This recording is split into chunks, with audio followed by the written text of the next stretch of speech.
Welcome to my channel. నేను మీ చిన్ని. సింపుల్గా టేస్టీగా పితిక్ సారు ఎలా చేయాలో చూద్దాము రండి.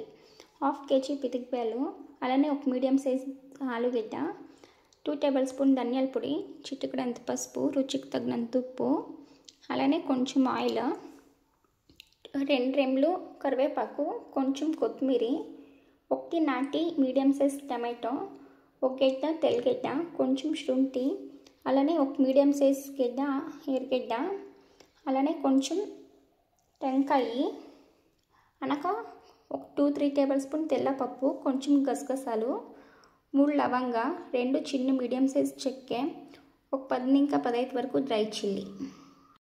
ఇప్పుడు ఫ్రై చేసుకున్న ప్యాన్ పెట్టుకోండి. ప్యాన్ హీట్ అయిన తర్వాత ఆయిల్ వేసుకోండి. ఆయిల్ హీట్ అయిన తర్వాత ఒట్టిమిరకాయలు వేసుకొని ఒట్టిమిరకాయలు ఫ్రై చేసుకోవాలండి.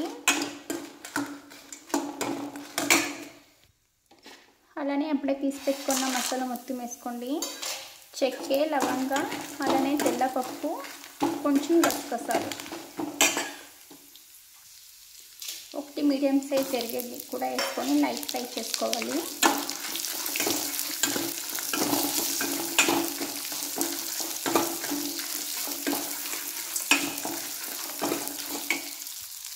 మీరు కావాలంటే కూడా అండి పచ్చిమిరపకాయలు కూడా వేసుకోవచ్చు. పచ్చిమిరపకాయలు వేస్తే కూడా చాలా బాగా వస్తుంది టేస్ట్. నేనైతే ఎండుమిరపకాయలు వేసుకున్నాను. మా ఇంట్లో కొంచెం కారం తక్కువ తింటారు. తర్వాత 2 టేబుల్ స్పూన్ ధనియాల పొడి. స్టవ్ ఆఫ్ చేసుకోవాలండి. స్టవ్ ఆఫ్ చేసుకొని మనము ధనియాల పొడి అనేది వేసుకోవాలి ఇంట్లో.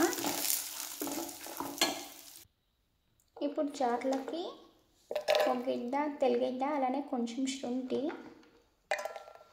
1 మీడియం సైజ్ నాటి టమాటో, కొంచెం కొబ్బరి, అలానే కొత్తిమీర కొంచెం, అప్పుడే మనము ఫ్రై చేసి పెట్టుకున్నాం కదా మసాలా ఇందులో వేసుకొని నున్నుగా రుబ్బుకోవాలండి. మనము ఈ మసాలా ఇప్పుడు మనకి సరిపోతుందండి. సార్కైతే ఇంత నున్నుగా అయితే చాలండి. ఇప్పుడు ఒక స్టవ్ మీద కుక్కర్ పెట్టుకొని కుక్కర్ హీట్ అయిన తర్వాత ఒక 3 టేబుల్ స్పూన్ ఆయిల్ వేసుకోండి. నూనె మొత్తం హీట్ అయిన తర్వాత పితిక్ బేలు ఆఫ్ చేసి వేసుకోండి.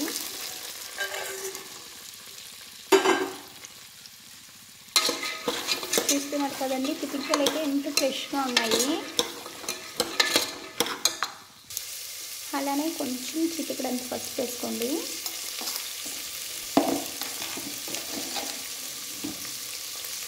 వన్ టేబుల్ స్పూన్ ఉప్పు వేసుకోండి. ఉప్పు వేసుకొని ఇప్పుడు లైట్ రోస్ట్ చేసుకోవాలండి. నూనెలో మనము పితిక్ బేలు అయితే ఒక 2 మినిట్స్ వేయించుకోండి చాలు. చాలా బాగుంటుందండి పితిక్ బేలు సార్ అయితే. అప్పుడే మనము కట్ చేసి పెట్టుకున్న ఆలుగడ్డ కూడా ఇందులోనే వేసుకోండి. మీకు కావాలంటే 6 పీసెస్ కూడా వేసుకోవచ్చు అండి. నేనైతే 6తో కూడా అలానే వేసుకున్నాను. ఇది కూడా ఒక 2-3 మినిట్స్ ఫ్రై చేసుకోవాలండి.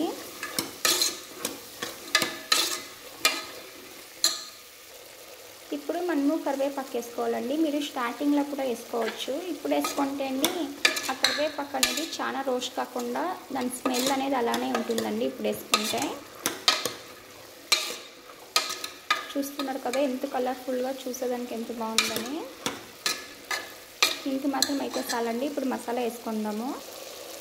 ఇప్పుడు మసాలా వేసుకొని మొత్తం అన్ని దిక్కులా తిప్పుకోవాలండి.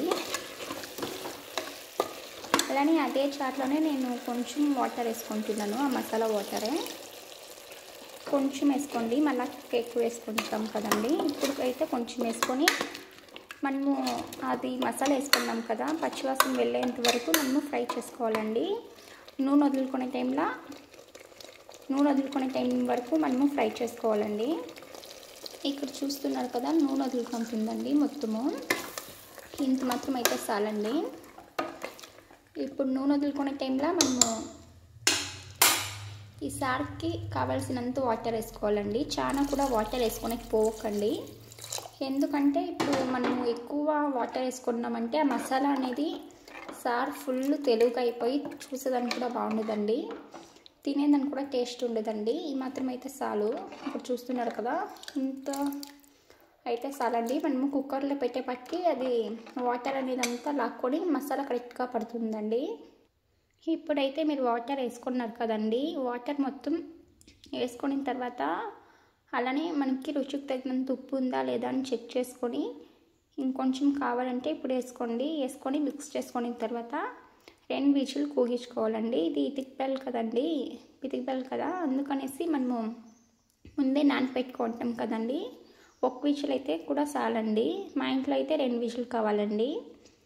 2 విజిల్కి ఆఫ్ చేసేయండి అండి. విజిల్ మొత్తం వెళ్ళాక సారీ అయితే చాలా బాగా వచ్చిందండి. చూస్తున్నారు కదా, మీరు తప్పకుండా ట్రై చేయండి. మీకు ఎలా వచ్చిందో నాకు కామెంట్ చేయండి. మీకు నచ్చినట్లయితే అలానే లైక్ చేయండి, షేర్ చేయండి, సబ్స్క్రైబ్ చేయండి. మీకు కొత్త రెసిపీ ఏమైనా కావాలంటే నాకు కామెంట్ బాక్స్లో కామెంట్ చేయండి, తప్పకుండా చేస్తాను.